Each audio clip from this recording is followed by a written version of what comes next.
Hey guys, Hare Krishna, welcome back to another mini blog. तो first of all happy Dussehra to all.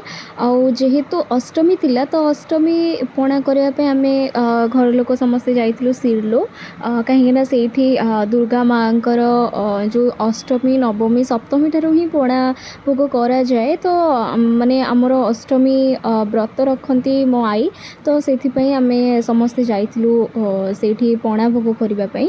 आ सेठी बहुत भिड़ थिला, आपण माने वीडियो रे देखि पार्थिबे। तो फास्ट ये आमर पणाहांडी प्रस्तुत कराउथिला। जो माने अष्टमी व्रत करुथिबे से तो जानि ही थिबे कहीं पणा भोग करा जाए।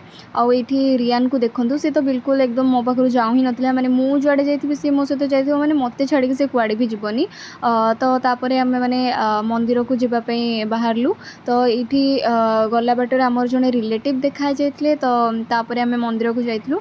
तो सेठी मंदिर को गला बेल को मु भीतर को जाई पारलिनी कहीं मते एंट्री पॉइंट रु माने किछि बाट जो जाइथिलि पुणी मते फेरिकी आसिया को पड़ला।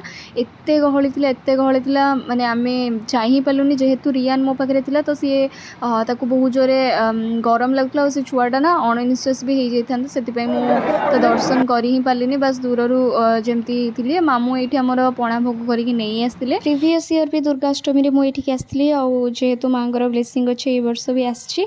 तो ये रियान को देखंतु, आइसक्रीम लवर रियान आमर आसु आसु मते कहदेला जे मते आगे गोटे आइसक्रीम आनिके दे। तापर आमे किछि टाइम सेठी रहिलु, जेहेतु माने एमती स्टॉल सब पड़ितला। तो टिके टाइम सेठी बुलिलु, जहा को जहा आनिबार थिला आनिले। आ बाकी आमे आयान और मु आगुआ पळे आस्थिलु कहीं आयान को बहुत जोरे भोक लागुतला। और से कहला जे मु एमती रोड साइड रे छिड़ाई खाइबिन, मते भाई नेकी चलो मु ऑटो रे बसी खाइबी।